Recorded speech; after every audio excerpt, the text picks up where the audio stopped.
Come up on 2020 ID.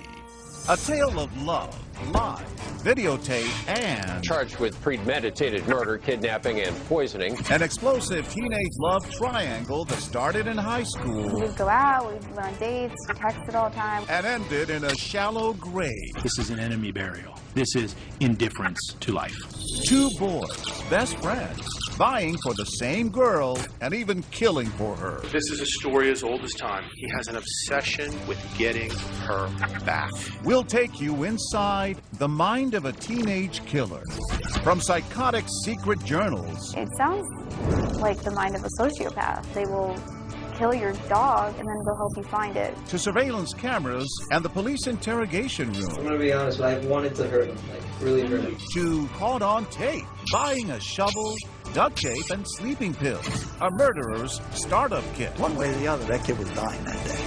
Two's company, three's a crime. Welcome to 2020 on ID. I'm John Quinones. It's been said that love hurts, and a high school breakup may be the most painful of all. For many teens, going away to college provides a chance to heal, to get away, start a new life. But what happens when someone can't let go? As Matt Gutman first reported in 2014, for three high school friends, jealous rage would end in tragedy on a desolate patch, a world away from where this innocent love story first began. It's a twisting obstacle course through swamp and thicket. Still, Carlos Aguilar knows this rutted drive like a father knows the contours of his son's face. It's a route he's driven so many times, leading to the site where the body of his teenage son, Christian, was discovered. This dirt track is getting narrower and narrower. It's amazing that anybody found this body. We've been following Carlos now for almost 30 minutes off of State Road 24 in the wooded wastelands of northern Florida. The road is not that bad. This road? Yeah. No, it's not that bad, but it's not easy. Yeah. Now you've seen this, you know that it was impossible for us, even with 500 people, to find him. This hard-working immigrant family from Colombia plucking weeds and wetting the earth with their tears considers this sacred ground. There's a cross with rosary beads. The name Chris is spray-painted on a nearby rock. He's like a father's dream. Yes, the name of Christian means a gift from God. So it was a gift from God. You said that God has been with you through the grief. He chose this cross for me. Life wasn't supposed to end here so soon for the 18-year-old scholar with the dancing eyes and the megawatt smile. What was your brother like? He was shy with people he didn't know, but once he got to know you, he would just open up. He would just start cracking jokes, start telling you things about himself, just any way to get you to laugh. He would try to find a way.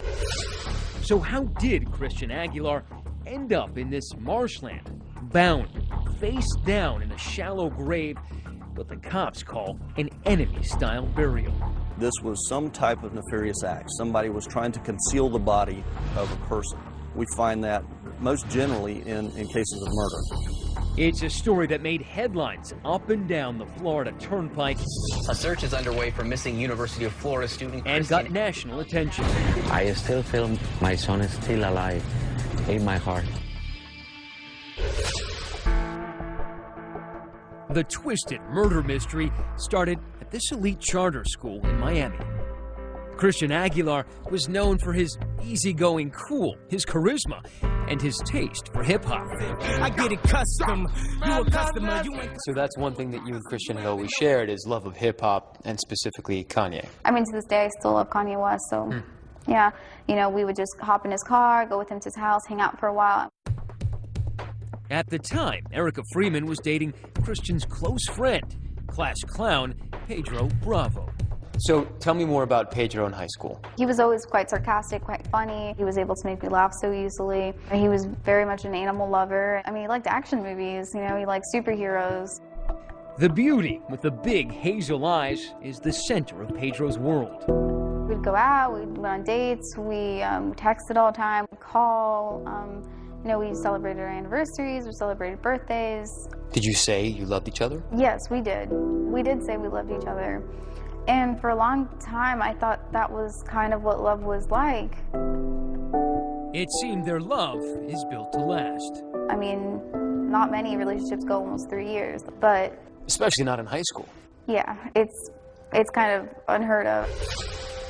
Christian Aguilar was part of the couple's clique. They all go to prom together. But as graduation approaches, Pedro and Erica's puppy romance is almost over. At one point, you decided that this relationship wasn't working for you. Yes, I did. I had talked to him about it. I was like, you know, maybe we should go on a break. I don't think I'm happy. I felt like he almost manipulated me at that point of my life. Erica breaks up with Pedro, and abruptly, the class clown's laughter is replaced with tears. He was very emotional about it. He was very, you know, he cried a lot. He was very, I mean, it was not what I was expecting at all when I broke up with him. So when you broke up with Pedro, somewhere in your mind were you thinking, well, maybe I could start something with Christian? There's a little part of me that kind of hoped that, you know, Christian made me really happy and we had so many things in common, but a larger part of me was like, you know, it's never going to happen. She would leave Pedro behind to attend Santa Fe Community College in Gainesville and study biology. Coincidentally, Christian is heading to Gainesville also, but to the swamp. Home of the orange and blue University of Florida Gators. His future full of promise. He has a scholarship, gets financial aid, and plans to study biomedical engineering. And when he and Erica run into each other in Gainesville, suddenly sparks fly. It was crazy. We had these smiles on our faces from ear to ear, and I mean, we just looked at each other like with these dumb faces, like, is this really happening? Like, we kept having to look at each other, and we didn't even know what to say, you know? We just sat there in happiness. That sounds like true love in a way. I think we were soulmates. Erica has moved on. Her ex has not, abandoning his plans to study engineering at a college in Miami and moving to Gainesville to enroll in Erica's college. When is the first time that you realize, oh man, Pedro's in Gainesville? He actually sends me a text message, and I'm kind of thinking, this doesn't sound normal, you know. No one just packs up all their stuff and moves to a different city, you know, so far from their family. For a girl. No, it wasn't normal. Neither was the journal Pedro kept, a brooding meditation on his quest to win Erica back. No one will stop me, he wrote. I will get out of Miami and into Gainesville, and I will get her back. I just was kind of like, oh my God, what are we going to do? Should we tell him? Should we not tell him? Should we, you know, should we just live our lives and kind of if he sees us or meets us or something, we'll worry about it then. 2020 obtained that journal and sketchbook, which would prove central to the story.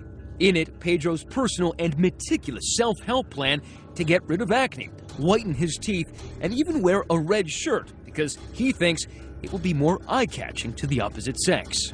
His handwritten musings winding around seemingly unrelated sketches of cartoon characters, monsters, and sometimes sentimental doodlings. They almost look like he could have been a cartoonist, you know? I mean, they were very beautiful pieces of art. His drawings, what kind of drawings were they? I just saw, you know, pictures of hearts. There was captions next to the hearts. You know, there were broken hearts and hearts in tiny pieces. Adding insult to injury, Pedro now hears through the grapevine that his true love's heart now belongs to one of his best friends, Christian. The journal revealing his increasing anguish. I feel as if someone stabbed me and I bleeded out and died. I want her back. Please, I'll give anything. It's September 7th, and this is the 34th Street Wall. Erica agrees to meet Pedro here. It's a place where for years UF students have come to paint graffiti, but this is an awkward moment at best because right away Pedro asks her if she's dating Christian. She says no. He confronted you with the pictures of you and Christian. He showed me a picture of me standing next to Christian, and I was just like, listen, we're friends, you know, we're hanging out, you know, we're not dating, we're just hanging out. But you lied to him. I did lie to him, yes. Why did you lie?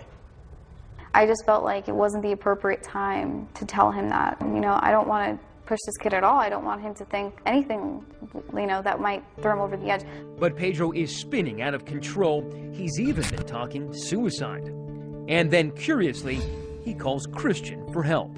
Pedro calls Christian on a payphone, and he's like, I'm really depressed, and I was wondering if we can talk, you know, so maybe you can give me advice about how to deal with this, you know, depression. Did he ask you if he should go, what you thought? We were a little concerned that maybe he would try to fight him or something of that sense, but, you know, we talked about it, you know, you're going to meet on UF campus, you're going to be fine. They met at The Hub, the college bookstore here at the heart of this throbbing campus of the University of Florida.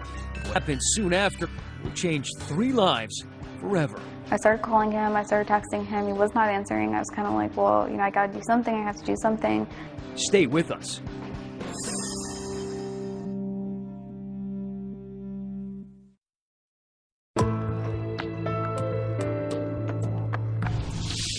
The body of college freshman Christian Aguilar has been found in the swamplands outside Gainesville. The last person known to see him, friend and romantic rival, Pedro Bravo. But there were other eyes on the young men that day with their own story to tell. Matt Gudman picks up the story. Let's face it, we live in the United States of surveillance, where every moment, from the shocking and the trivial to the outrageous and mundane, is an open target for exposure. And on September 20th, 2012, almost every moment of Pedro Bravo's day was captured in the bitter grays of surveillance cameras. He and Christian met at 1:39 p.m., head to lunch, then go to this Best Buy. A receipt shows Christian bought a Kanye West CD with cash and used his rewards card. At 4:11 that afternoon, Bravo drives his friend to this parking lot. The two sit in Bravo's navy blue Blazer at this spot. No one gets in or out of the vehicle. About 2.5 hours later, security cameras show Bravo pulling out of that Walmart parking lot. Christian Aguilar is never seen alive again. If you hear that the last person that was with your son was your son's girlfriend's ex-boyfriend, you kind of link one or two together. We all started having our doubts and suspicions. Now, at the same time that Pedro was being tagged by all that surveillance, Erica Freeman was frantically trying to find Christian. I kept texting him and kept calling him, and it was really strange that he wasn't answering. It just wasn't like him. You know, I'm trying to calm myself down, you know, there's a perfectly reasonable explanation for this. You know, he's going to show up tomorrow, and we're going to be fine. But back at Pedro's apartment, what security cameras pick up next was suspicious and disturbing. Bravo arrives, then immediately leaves his apartment. Where he goes next is an issue of contention, because 30 minutes into his drive, he deliberately turns his phone to airplane mode. So he puts it in airplane mode where his phone is going to be detected. Ken Brennan is a private investigator hired by 2020 to review the case. He's sharp enough to know, you know, the police can triangulate cell phones. He's off the grid for about 5 hours before surveillance cameras capture him at a nearby McDonald's, picking up a Big Mac and a Dr. Pepper before finally heading home. He knows that I want to dump the body, and I want to dump it far enough away from where the crime occurred. So he wants to get the body out of Gainesville, far enough away where it's in another jurisdiction. It's a lot harder for the police to investigate a crime that's outside their jurisdiction than one in their own. 4 a.m. in the morning, and Christian is still missing.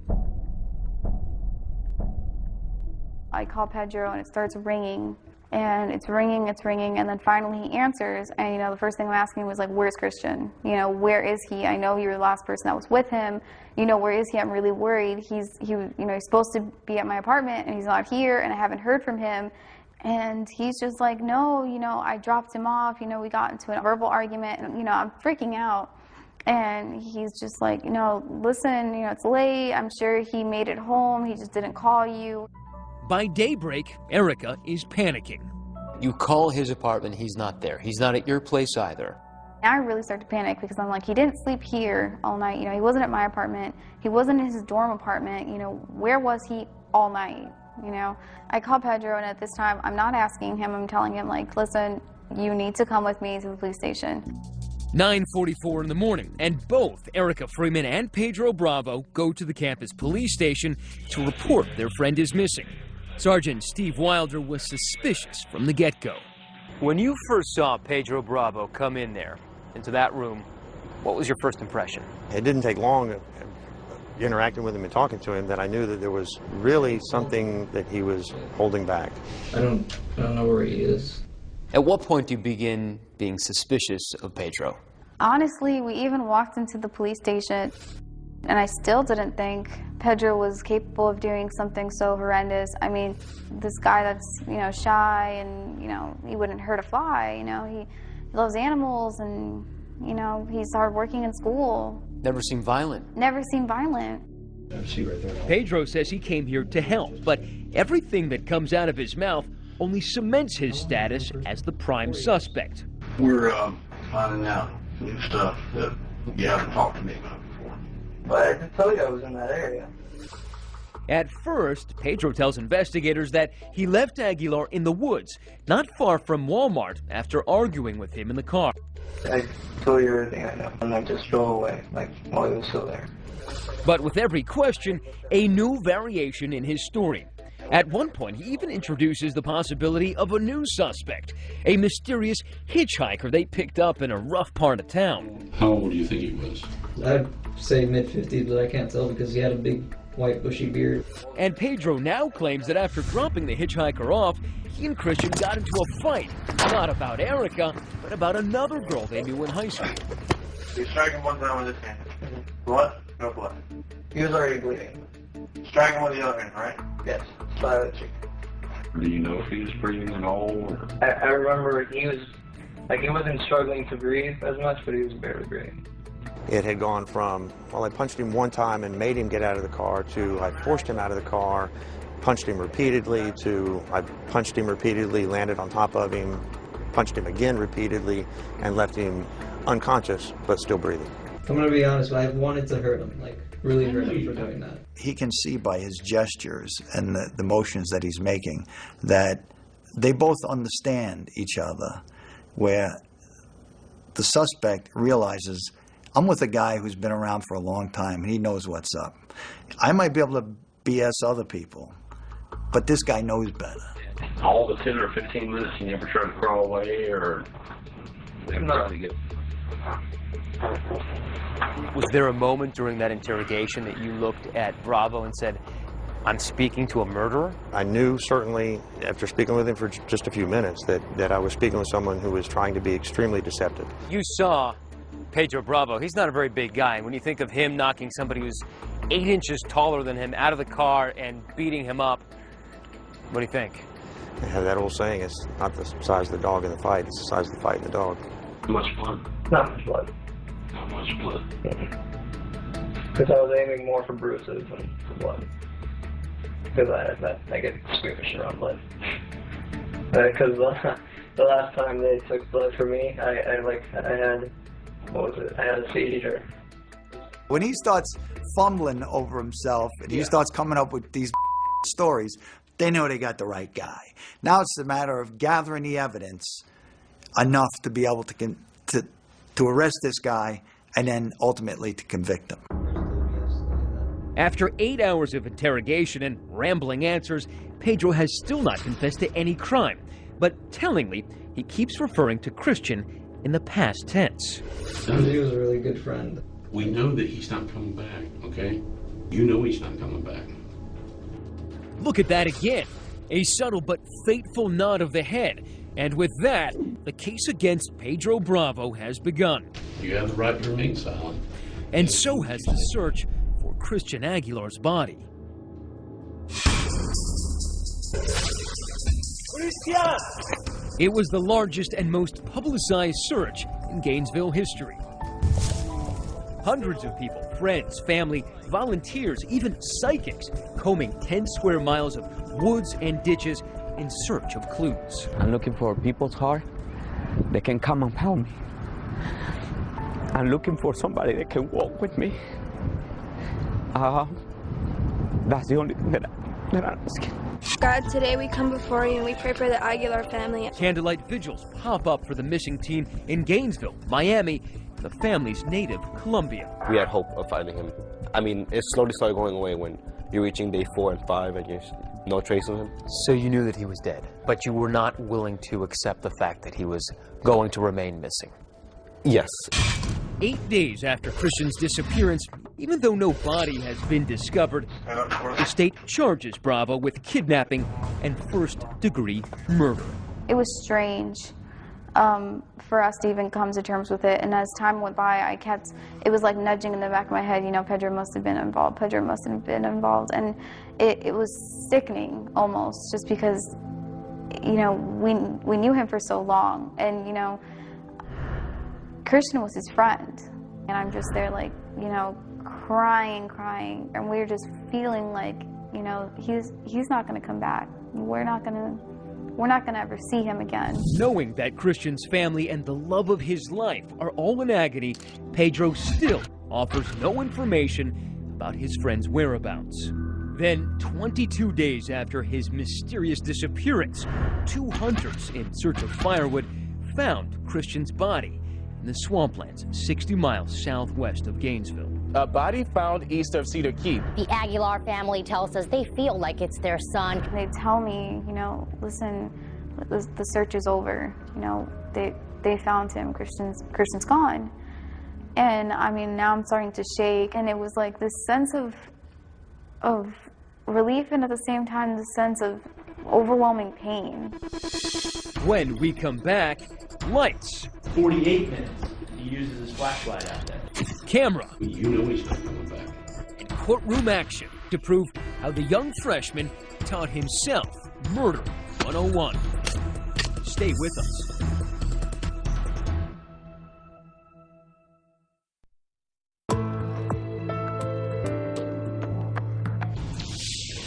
As life in the college town of Gainesville rolls on, investigators spent 2 years building their murder case against Pedro Bravo. Erica burying her grief in her studies. She was majoring in biology at Santa Fe Community College. During all this time, I felt like Christian was kind of near us, kind of watching over us. And I felt like he was there with us, trying to comfort us, trying to give us, you know, it's going to be okay. All rise for the jury. Let the record reflect that Mr. Bravo is present in the courtroom with his counsel. Be the truth, the whole truth, and nothing but the truth, so help you God. Yes.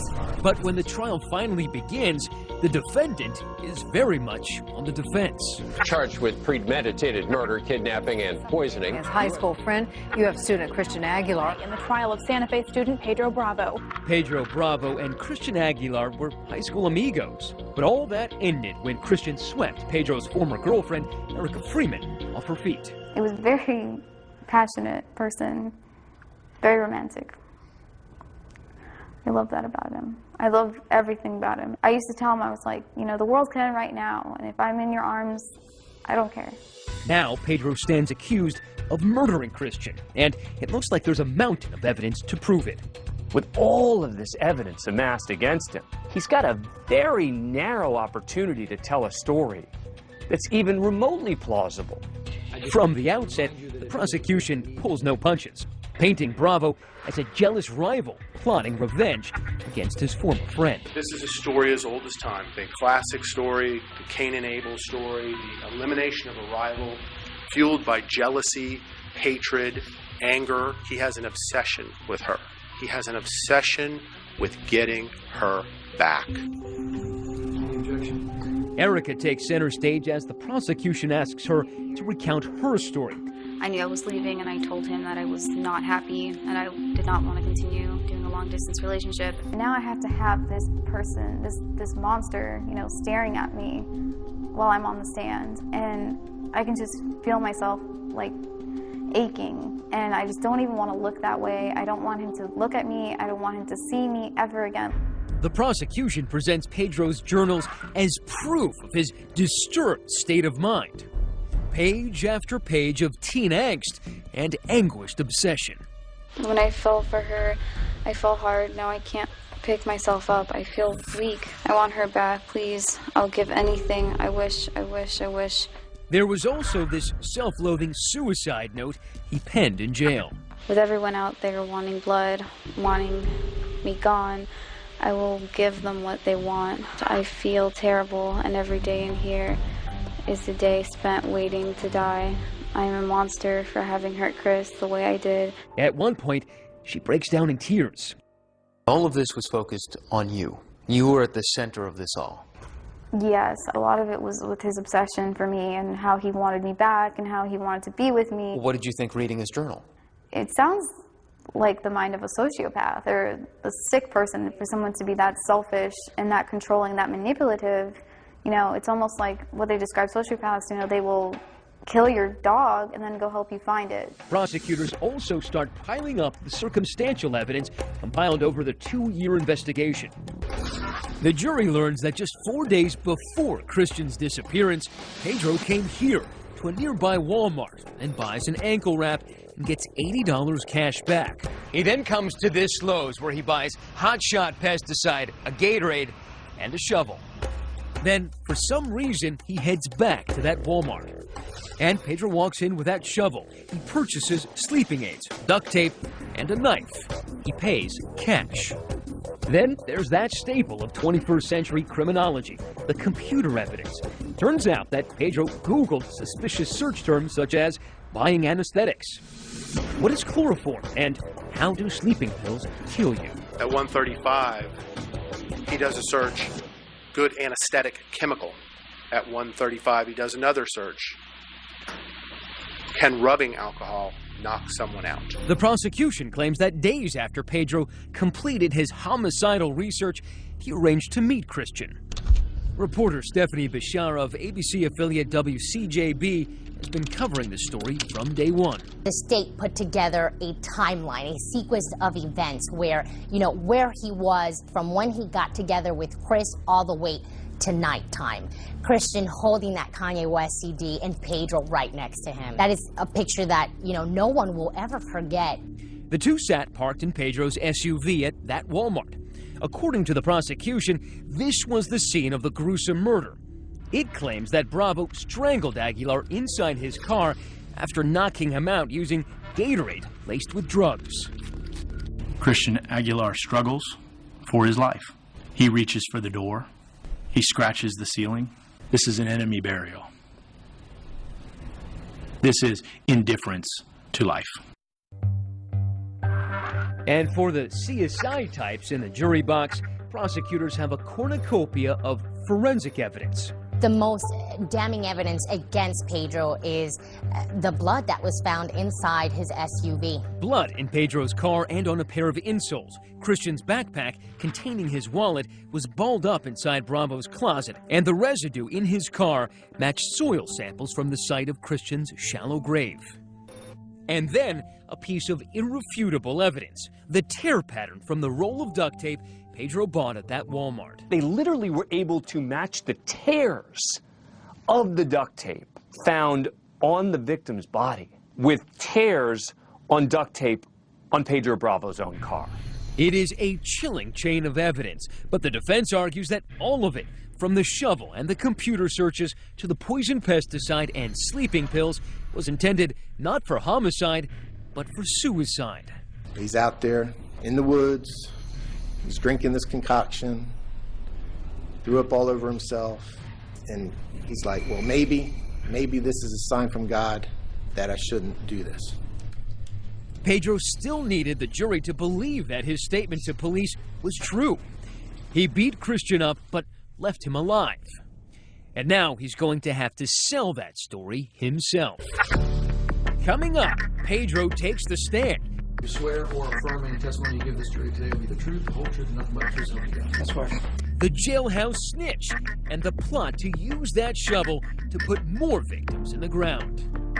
Stay with us.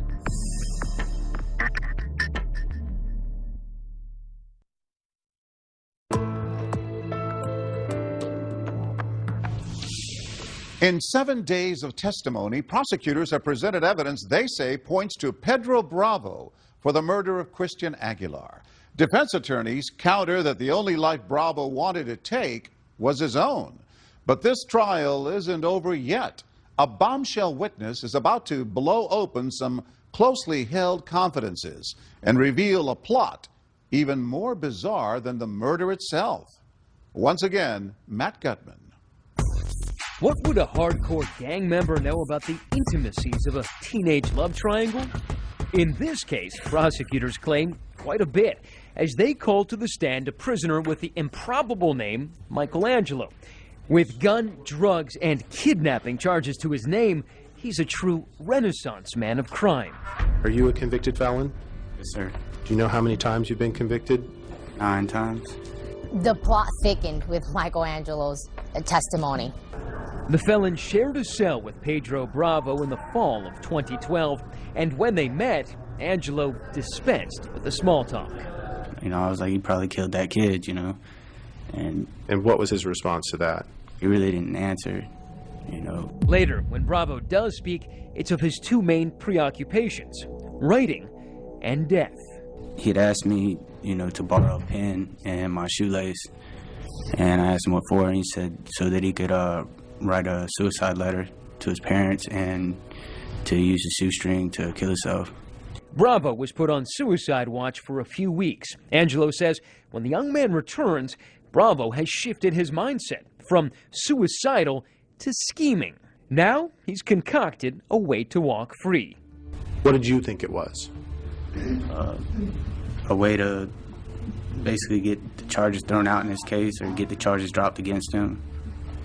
And did you believe it was offering you money to help? Yes, sir.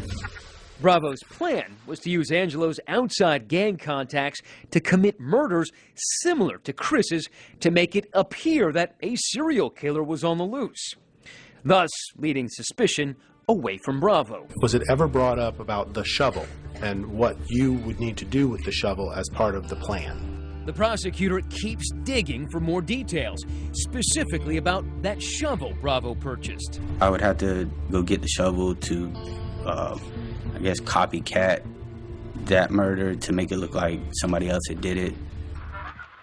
But Angelo has a plan of his own. He cut a deal with prosecutors to become a jailhouse snitch, earning Bravo's trust and extracting incriminating details like these. He said that he was going to try to poison him with a mixture of sleeping pills and pesticide mixed with soda. And his backup plan was to have a knife, you know, to cut his throat. And his main plan was to choke him with a moving strap. Eventually, Michelangelo completes his masterpiece, a full confession from Bravo on the Aguilar family must now endure as the last moments of their son's life play out in graphic detail. He told me that he, you know, basically put a moving strap around the kid's neck and braced himself against the seat. He said that he remembers watching the radio, the clock on the radio, and said it took like 13 minutes for the kid to, you know, I guess die. Did he ever make any comment to you about security guards at Walmart? Yeah, he, at one point he said that he kind of got freaked out because while he was holding onto the strap that the security guard had rode by. Angelo is a full-service snitch. He even leads cops to the hidden location of that now infamous shovel. Did he in fact tell you where the shovel was located? He said a wooden walkway bridge type thing. Isn't it the truth? You had not yet... Bravo's defense says Angelo's credibility is shot since he was testifying in exchange for a reduced sentence. But can they overcome all that video? Surveillance video of Spyglass Apartments, surveillance video of Walmart. You can see the two together. With all that physical evidence piling up against him, the most important defense witness in this trial was Pedro Bravo himself. In fact, the 20-year-old is the only witness the defense calls. There were some reporters that even squealed. I mean, and 2 of them gasped. Everybody was very much waiting for that moment. As his parents look on stoically, Bravo tries to charm the jurors, resurrecting the old-class clown, conversational, even jovial at times. Bravo describing his last-ditch effort to win Erica back. I still loved her, and I really wanted to get back with her, so other than getting my classes done, I also had a set idea that I'm going to go get her back. If I keep telling myself, you can do this, you can do this, you can do this. But what exactly was the this? Bravo admits that when he discovered that Erica was dating Christian, he snaps. They've been going out for about like 2-3 weeks. And at that moment, I'm just instantly like, I'm crushed. Because he's one of my best friends. He says that as he descended into a life of despair, he was consumed by thoughts of suicide that had plagued him for years. I was too nervous to do anything with knives because I don't like pain. And I couldn't bring myself to hang myself or anything like that. So the only way I could see it was I tried to take some pills, see what would happen. But lo and behold, I'm still here. Speaking of suicide, remember that shovel? Bravo says he can explain that away too. Tell the jury why you bought a shovel. It was going to be part of my idea to kill myself. In a way, I was going to go find a spot, and I was going to mark my tomb, and I was going to dig it. Even as the prosecution goes over his version of events with dripping sarcasm, Bravo remains cool. Now, you're on your way to kill yourself, right? Correct. But you got to get gas first, right? Correct. Okay, because you can't kill yourself without a tank of gas, correct? Correct. And now, Pedro's biggest challenge is keeping all of his stories straight. It seems like Pedro was changing his story to make it a little more believable depending on the evidence out there. One piece of testimony that Pedro tries to finesse deals with the end of his encounter with Christian, the alleged scuffle that began inside the SUV as the two boys argued over Freeman. His friend's nose now bloodied. Bravo claims he pulled in here behind this motorcycle shop. Now, the two start fighting. They tumble out of the car, and at this point, he claims things got really heated. As I exit the car, he comes up, and something went through my head, and I got mad, and I basically pushed him. As I pushed him, I followed behind him, and I swept him off his feet. As he fell down, I fell on top of him as well.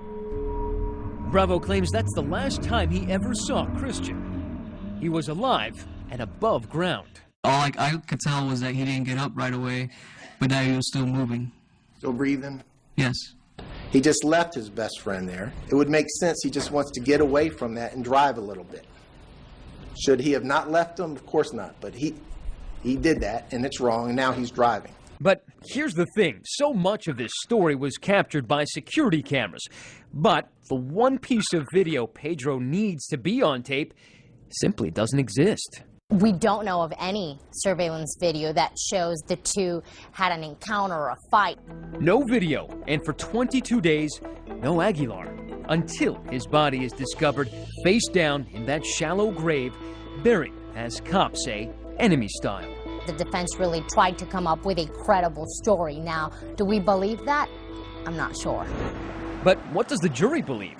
We're about to find out because as we're conducting this interview, a voice from the courthouse calls out.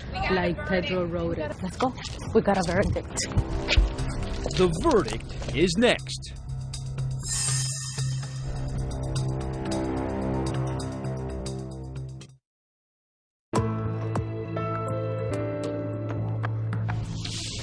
Judgment Day for Pedro Bravo. The Aguilar family hustles in for a decision. Carlos, the anxious patriarch, needs a moment to gather himself. Everybody is starting now to move back into the courtroom. Christian Aguilar's family has gathered here en masse. All day, Carlos has looked very calm. But right now, this is the tensest we've seen him. This is the culmination of 2 years for him. It has already been a long day for the family. Nearly 8 hours of closing arguments. The prosecution and defense taking their last shots at a jury of 8 women and 4 men. I think you'll find that the fight did happen at Stripes. Find that the law enforcement did nothing to check out whether or not the fight happened at Stripes. And when you do that, I think you'll find my client not guilty. The prosecution says Bravo's the mastermind of a murderous plot, reminding the jury of Pedro's police interrogation and his curious choice of the past tense. Throughout the interview, he says and refers to Chris was a good friend. He is the only person on the planet who knows that Chris is in the past tense. As the jury takes the case to the deliberation room, all the Aguilar family can do is wait. and worry. There's that moment when the jury's deliberating that you're just thinking, what's taking them so long? What happens if they find something? What happens if there is a reasonable doubt? There are 9 days of testimony and more than 1,000 pieces of evidence to consider. But after a mere 3 hours, the jury is back. We, the jury, finds as follows as the defendant, Pedro Andres Bravo. In this case, as to count 1, the defendant is guilty of felony murder, first degree. Bravo stone-faced after being found guilty of all charges. The Aguilar family, always respectful inside the courtroom, takes to the hallways for a rare moment of catharsis. Alexander, how do you feel? I don't know. I can't really describe this. The judge said this is your day of reckoning to Bravo. Do you think life in prison is enough for him? I think that that's the maximum that he can pay for the life of my son. Later, they return to remind the judge of the toll this case has taken on them. I cannot express how our lives were destroyed on September 20 by the acts of Mr. Bravo. I cannot tell you or quantify the pain that we have going through. Their brief moment of relief comes to an abrupt halt as the killer gets one last twist of the knife. I know in my heart that I did not do anything to hurt my friend, to put him beyond that point and cause him to die. I know in my heart what I did, and I know God knows what I did. So I will take whatever sentence is given to me, be it life without parole, and I will do it. You know, this was a person we knew. This was intentional. None of this had to happen. This was your friend. This had been your former love. Yes, yes. It just makes it all so worse. This is your day of reckoning. Judge James Collock giving him exactly what he asked. As to count 1, I sentence you to natural life in prison with no possibility of parole. After the verdict, family and friends go their separate ways. The Aguilars once again making that long drive to that makeshift shrine in the middle of nowhere. And the former girlfriend, she still has her whole life ahead of her, just not the one she thought she'd have. I think we would have gotten married eventually. He was such a good person. He was just so kind and so considerate and so compassionate. I always feel like when I describe him, I'm never describing him enough, you know? Like there's something missing. You know, you had to meet him.